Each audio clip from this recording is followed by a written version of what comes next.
Oh, Lynette, traveler. And Bonnie, too. What brings you all here? Did something happen?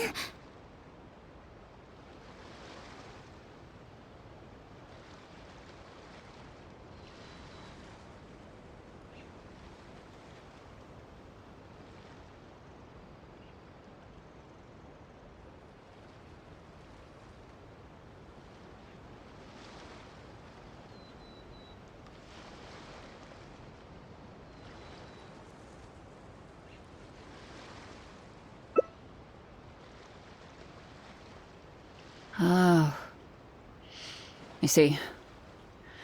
Thank you for everything you're doing for the people of Fontaine.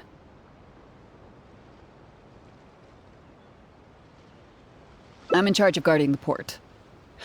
You mentioned you were after some travelogues, right? I can go fetch those for you. Looks like I've got another hard day of work ahead of me.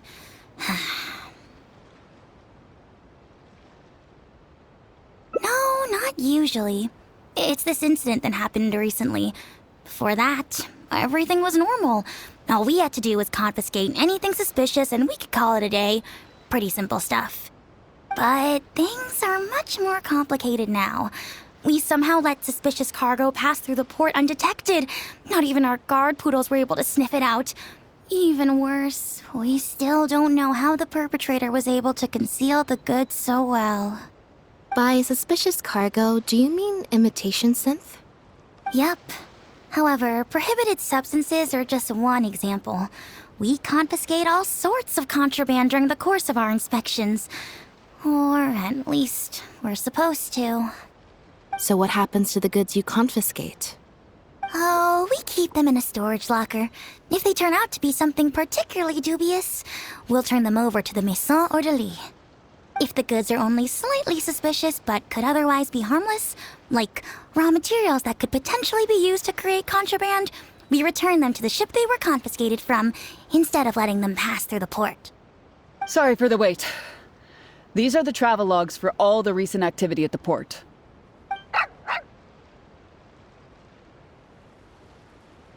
Oh, you brought Gerard with you. Actually, he followed me here himself. It's like he smells something on me.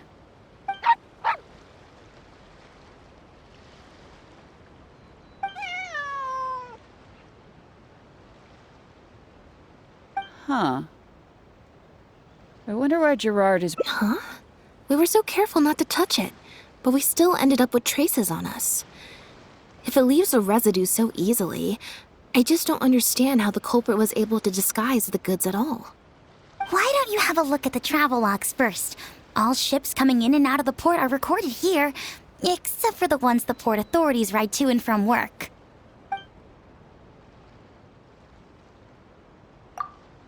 The Humane Society. Their name is all over the exit logs. The purpose for leaving is always listed as overseas adoption. Ah, the director of the organization explained that, actually. He said a lot of the cat and dog breeds unique to Fontaine are also very popular overseas. So, his organization offers an overseas adoption program. Bernard, the director of the Humane Society, was the man who came looking for Bonnie earlier.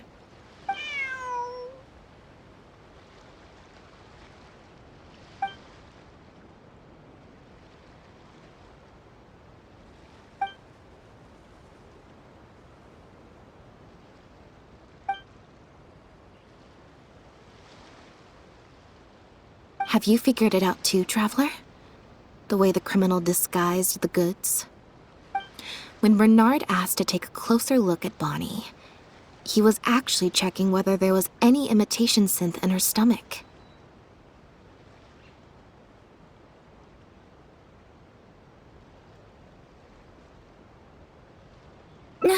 Wait, what? The sealed bags we found at the secret base.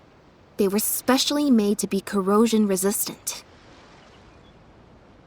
There were gaps around the lids of the barrels, and airbags were used to keep them upright in the water.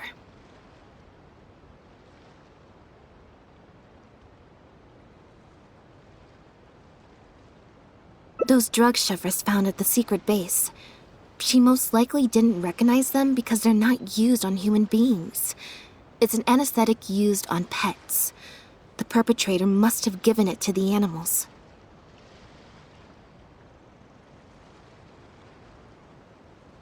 Pierre must have made the animals swallow the sealed bags full of imitation synth at his secret base. Then he stuffed them into floating barrels and left the rest to Bernard. The sealed bags combined with an animal's body odor would certainly be enough to mask the scent of imitation synth. During our inspections, we would have never thought to inspect the bellies of those animals for anything suspicious. Even if we tried to feel around for something, I'm sure it would be difficult to detect. Exactly.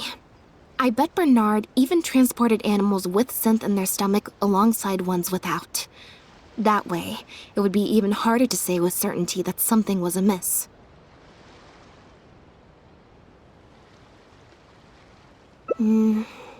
She's probably in the clear. Otherwise, Bernard would have never left without her. I'm guessing he didn't know whether Pierre had already hidden the next batch of imitation synth before he fled. Just imagine. He sees the notice we put in the Steambird, and it turns out that one of the very cats he gave to Pierre for the smuggling operation is out in the open, roaming the streets of Fontaine. If Pierre had already hidden the next batch of imitation synth, then Bonnie would practically be living proof of their crimes. He would have had no choice but to go after her. So, that's why he came to find you and insisted on taking a closer look at the cat.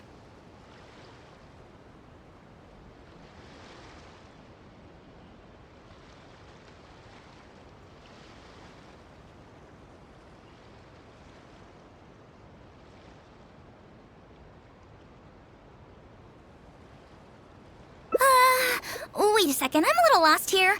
I get the part about hiding the substance in the pets, but those... what did you call them again? Floating barrels? Why even put the animals in there in the first place? If you've got something as convenient as a floating barrel, why not just stuff it with the imitation synth directly? Why not wait to hide the stuff until after the exchange has been made? In order to make sure the animals could swallow the sealed bags, they made them extremely thin. Had they not, that step would have required a lot of energy, as well as a certain amount of technical expertise. So, it was better left to the more experienced Pierre. We've already proven how easy it is to pick up trace amounts of imitation synth, so I'm sure Bernard was taking all the precautions he could to avoid the same fate.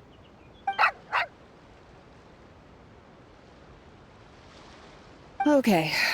Then, let's head to the Humane Society right away and bring that guy to justice. I'll bring a Gardamek to speed up the process.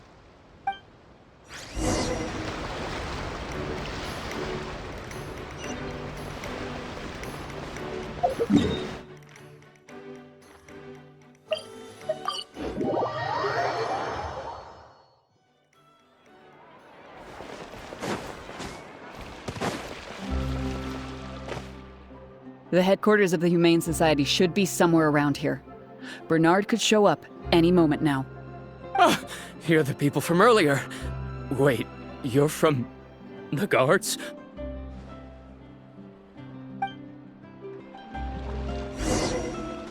After him! We can't let him get away!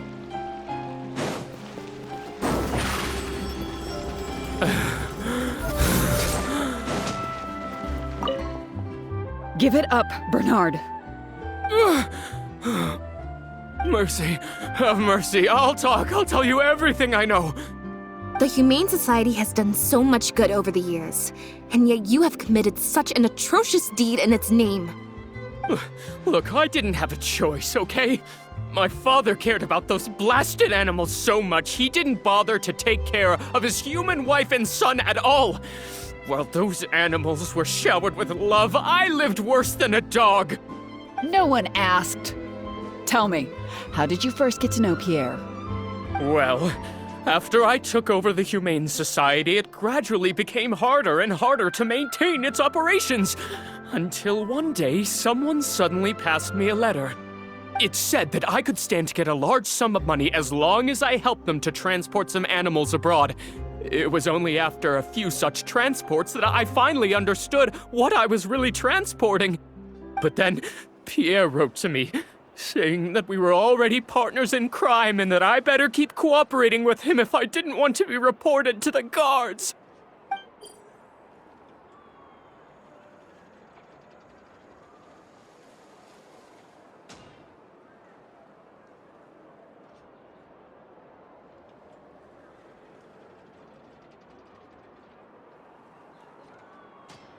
You knew it from the very beginning, didn't you? The reason why you had to go through so many steps just to transport some animals. I'd suggest that you confess everything right now if you don't want to add anything else to your list of crimes. Yes, officer. I would order wooden barrels and flotation devices according to his instructions, and then load the sleeping animals onto a boat. Once I sailed to the location he provided, I would dump everything together into the sea. And a few days after that, I'd come by again in my boat and pick up the animals sleeping in the barrels. Once I had received enough of them, I'd bring them to the harbor to be adopted abroad. That guy, Pierre, he was running the entire show. He set up all the meeting times and found all the foreign adopters. Oh, and he even supplied all of the goods, too. I just did the transport. He was the one who planned out and executed everything else. Look, I don't know, okay? I've never ever met him in person. We've only ever communicated through letters. And when did he send his final letter to you?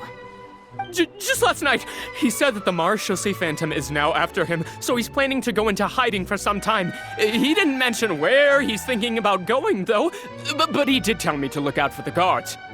It's been a few days since Pierre's last appearance. I'd wager that he sent that letter after he found his hiding spot.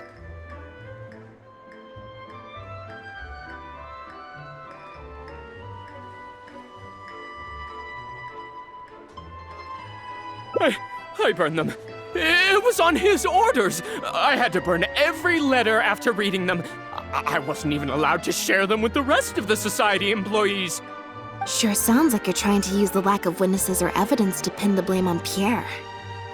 No, I swear, this time I'm only telling you the truth. Well, we can check the truth of your statements at the Opera House. I hope you know what'll be coming for you if I were to find any discrepancy between the evidence and the testimony you just gave. I know, I swear I was just telling the truth. My thanks to you both. Had it not been for you, I really don't know what would have happened to this case. Bonnie helped, too. That's true. It was all thanks to her that Bernard was finally exposed.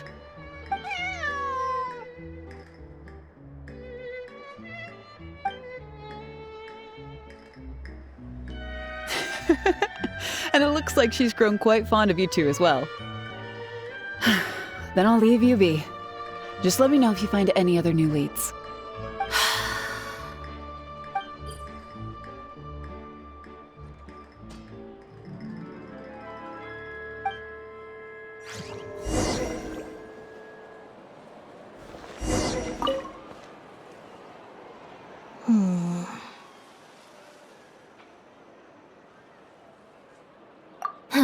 It was that obvious, huh? Well, even though it didn't feel like Bernard was lying, after talking to him, I'm getting an even stronger sense that something's not quite right. We investigated so quickly that perhaps we've missed a thing or two along the way. Let me activate deduction mode and consider things again from the top to see if we can find anything new. Is there still anything unresolved or strange that we should try to consider?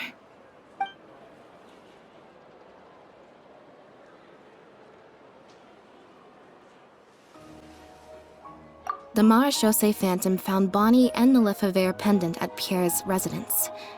That was the beginning point of our investigation.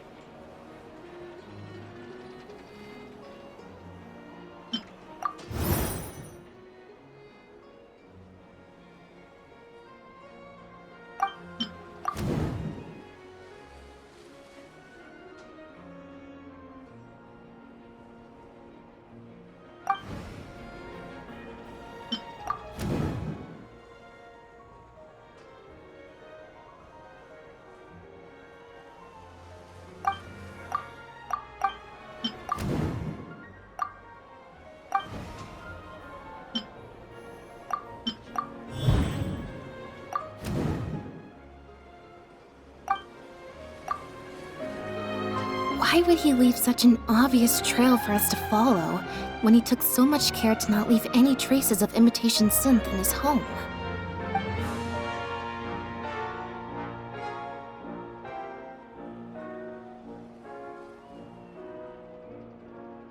Bernard claims to have received a letter last night from Pierre. In the letter, Pierre stated that he had gone into hiding. Is there something wrong with the letter?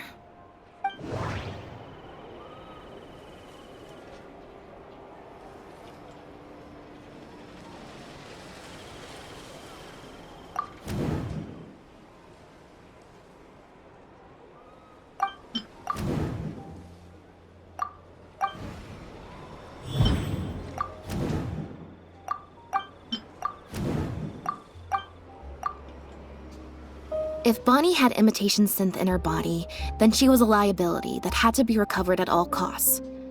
But if she wasn't carrying anything, then it would have made sense to tell Bernard not to worry.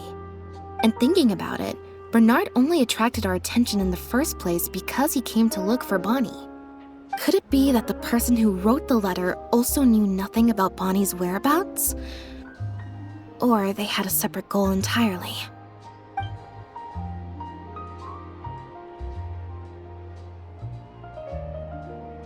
Well, we've discovered that Bernard is responsible for the trafficking, while Pierre deals with supplying the goods.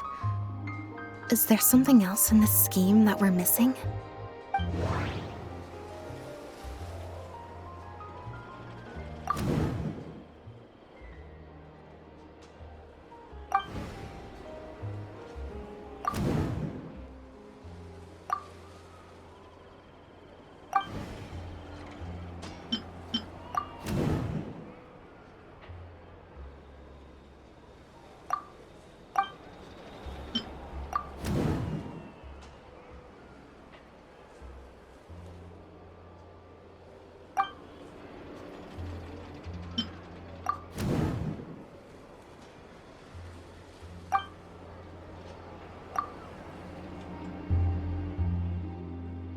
There's no need to rush.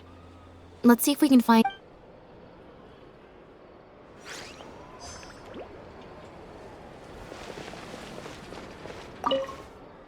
Now behave, and follow me to the interrogation room. Ow! That hurt. Ow!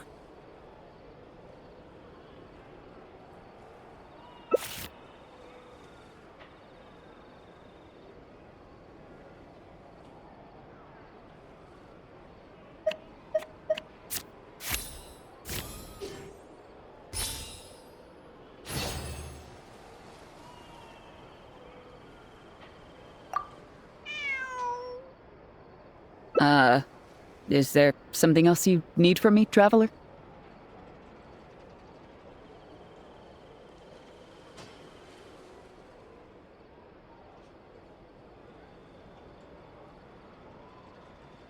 Huh? I see. It all makes sense now. Hey, what are you talking about? Look, even our confessed criminal here has no idea what you're saying. Because he has been kept in the dark all along. And I assume it's the same with Pierre.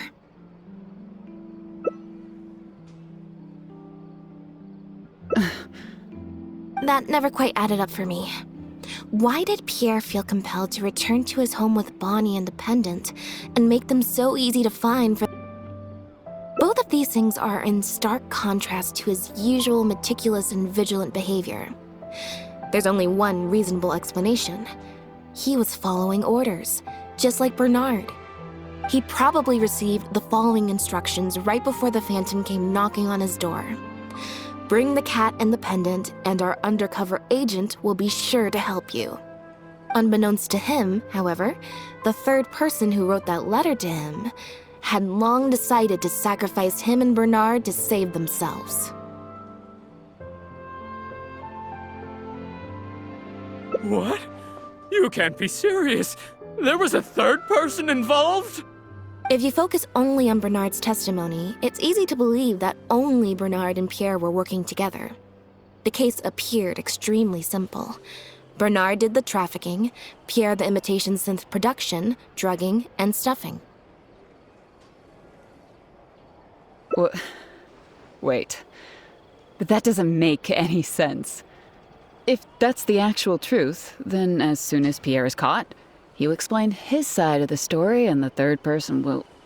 Yep, which is why the third person made sure that Pierre would never be found again. Once they had instructed Pierre to expose himself, the third person wrote to Pierre again, suggesting that everything had been taken care of, and he should take Bonnie and safely return to his base. Of course, Pierre's disappearance at such a sensitive time immediately made him a prime suspect. Knowing that Bonnie had last been seen with him, all the third person would have to do from that point on would be to lead the Phantom to investigate the Humane Society and get Bernard to confess the truth. Wait, so you're saying that the letter I received yesterday, the one that made me think Pierre was still alive, it was also sent by the third person? Is that what happened? I'll get back to headquarters right away and reinvestigate this case from the top. Chevra said that assumptions can be detrimental to solving a case. Someone among us, however, has been feeding us all kinds of preconceived notions ever since our first meeting. They suggested that Pierre's disappearance was an attempt to escape the judgment of the law, and that Pierre was a scion of the Lefebvre family. But if the disappearance is truly just a cover-up for a murder, then couldn't the true scion have been an illegitimate daughter, rather than an illegitimate son?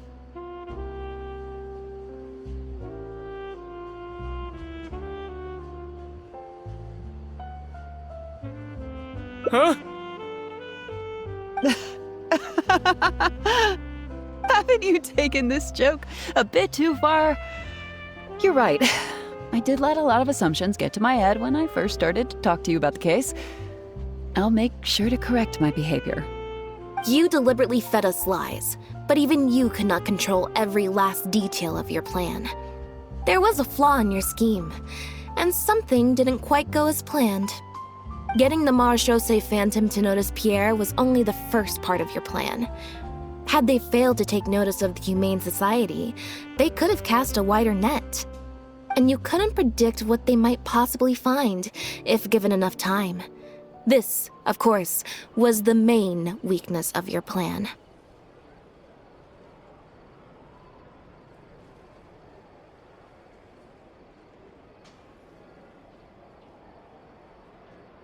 As someone accustomed to acting from behind the scenes, you didn't want to take the risk of personally proposing a raid on the Humane Society.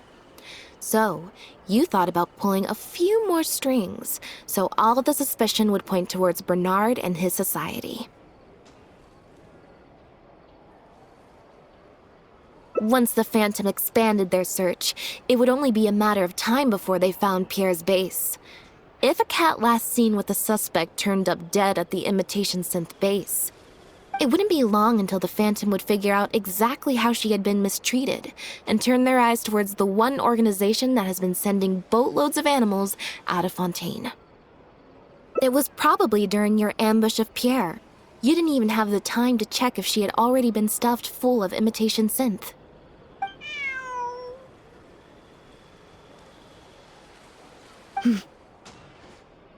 Still, you soon found another opportunity. Before long, Bonnie had made her way back into the city, and even popped up on the Steambird. Like Bernard, you desperately wanted to confirm the contents of her stomach, so you hurried to find us. Unlike Bernard, however, you were hoping that Pierre did have the time to make her swallow a load of imitation synth. While investigating the suspect's cat, we unexpectedly discovered that the suspect has been smuggling imitation synth using living animals as intermediaries. That was your plan, in any case. With that, you'd have been able to lead the investigation towards the Humane Society.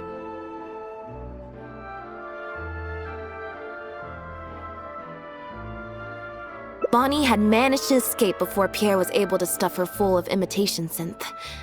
That part of your plan could no longer be carried out. But as shrewd as you were, you came up with another plan right away. He manipulated the Traveler and I to help you identify Bernard as a key suspect. You used the Lefebvre name as bait to get us to join your investigation. With 2 extra bodies around, the Special Patrol is sure to soon take note of the strange event of Bernard somehow having a reason to look for Pierre's cat. So, what you're saying is, I went to all that trouble just for the chance that you might put forth the suggestion that would lead you down the wrong path. Of course, you did far more than that. Just now at Lumidu's Harbor, were you not the person who highlighted the suspicious activities of the Society? Ugh. You even highlighted the Society's activities during your compilation of the logs, so they'd be immediately visible to anyone examining the records. Moreover, the logs contained no records of the Port Authority's activities. In other words, your activities. And what are you trying to suggest with that? I am insinuating that you had plenty of opportunities to transfer the raw materials for imitation synth from the harbor to a boat, and then sail over to the meeting place full of floating barrels.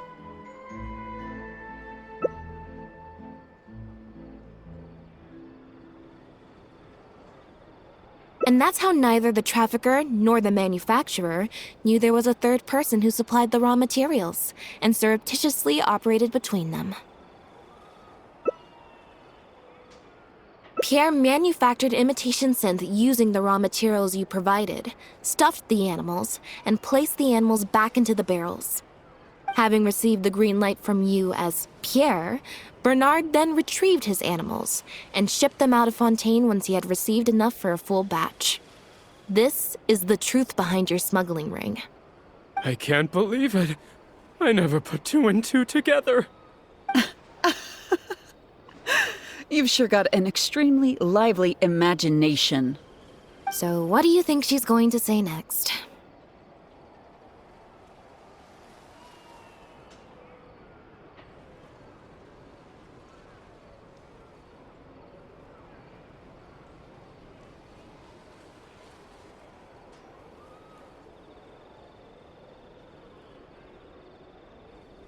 Ever thought about a career in writing crime novels, huh?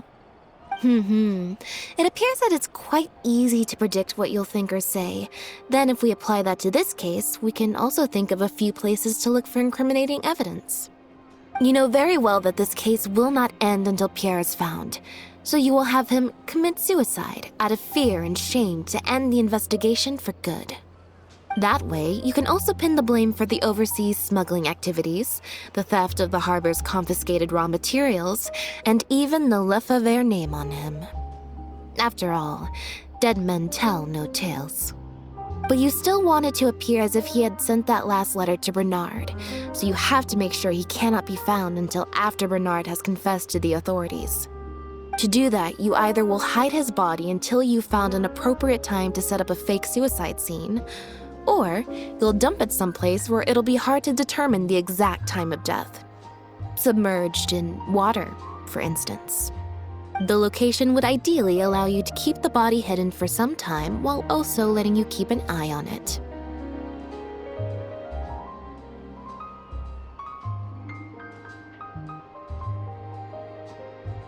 There are only so many options to hide a person's time of death after all.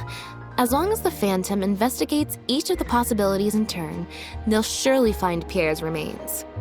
Especially since, as the prime suspect who will now be taken into custody, you will no longer have the time to move him or set up a fake suicide scene to cover up the murder. How absurd. And on what grounds will you order my arrest? Don't think for a second that your spouts of nonsense will amount to any kind of real argument. After all, I'm... Elodie Lefebvre! As the captain of the Special Security and Surveillance Patrol, I hereby declare you as a suspect in the case. If you have... That's right. We received a message from Lumidu's Harbor that you were going to investigate the Humane Society. We didn't expect to run into you at such a critical moment. While at the harbor, we noticed something else extremely interesting. Apparently, you often used all kinds of excuses to swap your shifts. And if one were to match the times of your shifts to the activities of the Humane Society and those of certain foreign ships, they'd find them to be an exact match. That's just a coincidence. Yes, I'm sure you have already thought of a dozen different ways to explain away the suspicious activities, but as far as evidence goes, that should be enough to warrant taking you into custody. Don't worry. If it turns out that the guards are still unable to find any evidence after all this, Lynette and I will do everything in our power to clear your name. Although judging by her reaction, I assume no follow-up from us will be needed. The Lefebvres were infamous for using disguise and infiltration to achieve their goals. Who would have thought that they would have planted someone within the guards? Judging from the timeline, they likely arranged for you to enter the guards before the fall of the clan. But they probably didn't expect you to turn it to your advantage and use your job to save yourself during the purge. Not only that, but you actively participated in the interrogation, arrest, and judgment of the Lefebvres during their fall, thus clearing yourself of suspicion. You brutally and cruelly abandoned your allies as soon as they outlived their usefulness, just like a lizard cutting off its own tail in order to live. You've been doing this for years. So you played me like a fool after all? Ugh!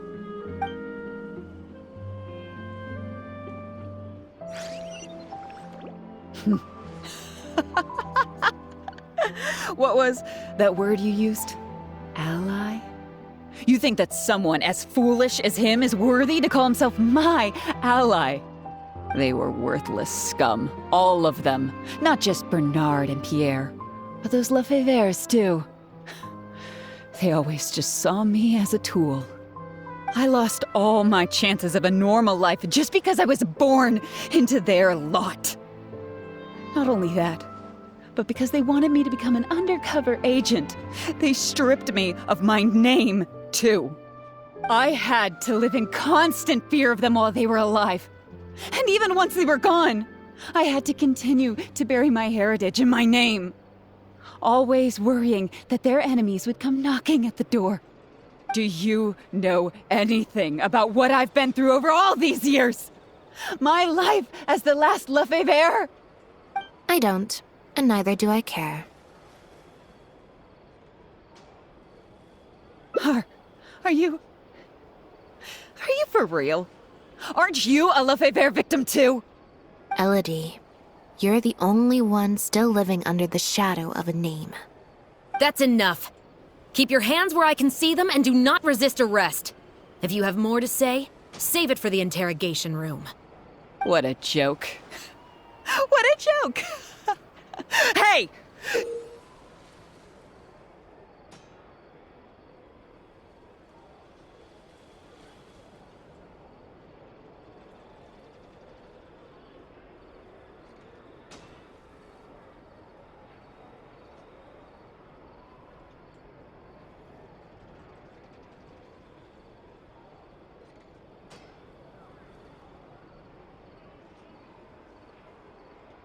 Don't come any closer!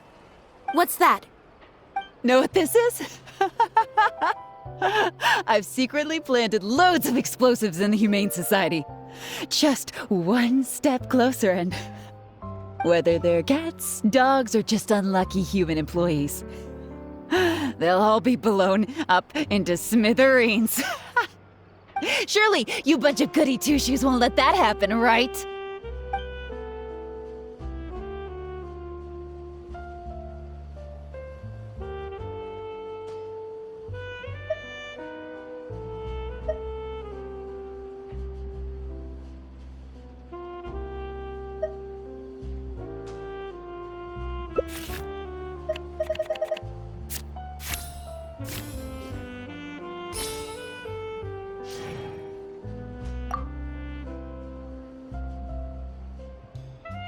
That's enough! I have nothing left to say to any of you! Gardamex, get him! Not good. She's trying to escape. We need to end this fight as soon as possible. Bombs away! Get back! They're dead meat!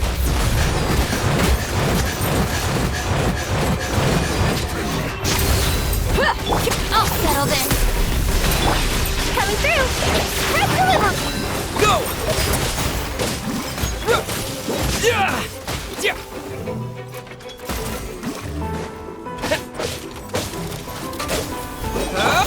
Let's get it on! Nope.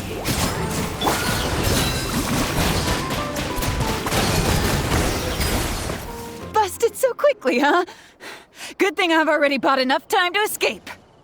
Ah!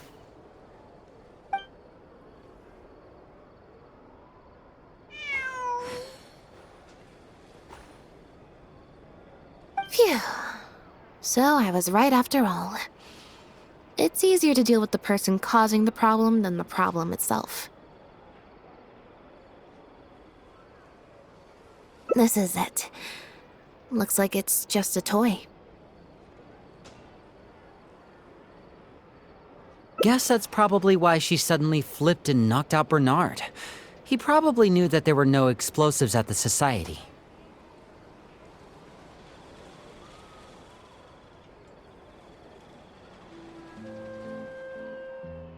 Well, given that she never even showed her face to Bernard and Pierre, I had my doubts that she'd have gone to the society in person to plant explosives. Thank you for your help, everyone. I'll take them back for thorough questioning and find someone better to take over the Humane Society. I might need a few statements from everybody. Would you be able to come with me? If statements are all you need, can Lenny provide them on my... I still need to go back and explain some things to the crew. I also had an appointment with the Traveler before we got interrupted.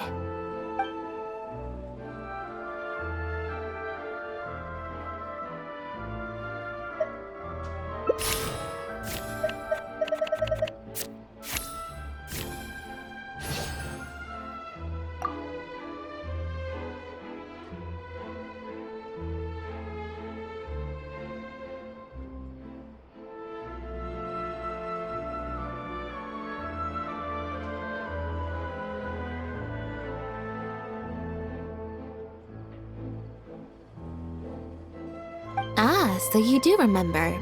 Yes, I invited you to come over to our place. Once I'm done talking with the troupe, I'll make a nice cup of tea and bring Bonnie to wait for you outside of my door.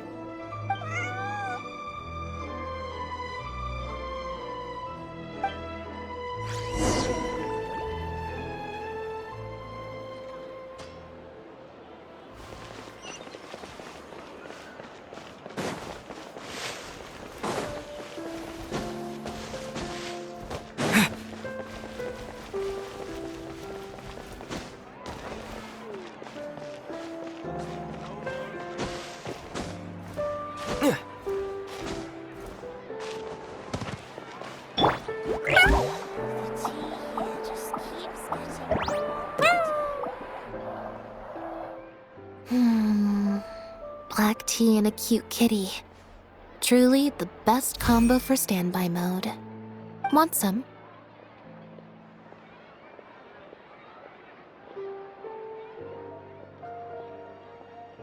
Mm-hmm. I hope you'll like it.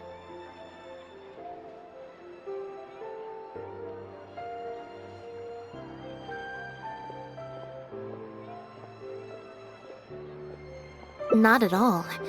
Information is indeed very important, but if you were to try to collect every piece of information you come across, your efficiency would actually decrease. Plus, if you just think about it, what sounds more fun? Writing a statement or enjoying a tea party? Great answer. That'd be my pick too.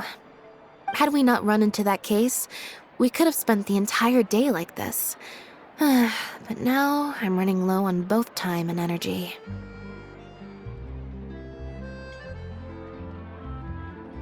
You're right. I can sense it. I'm recharging very quickly at the moment.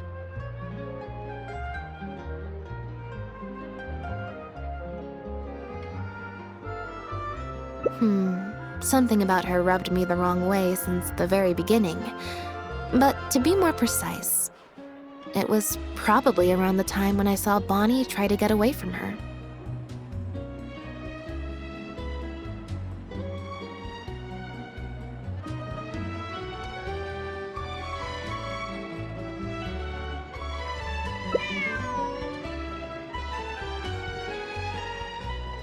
Elodie tried to get close, but Bonnie deliberately dodged her.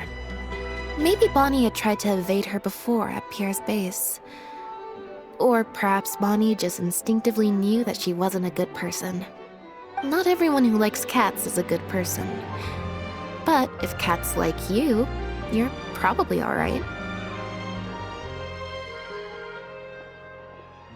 Humans tend to overthink things, but cats rely on their instincts, and they're pretty sharp. I mean, just look at Bonnie. She took a liking to you the moment you met.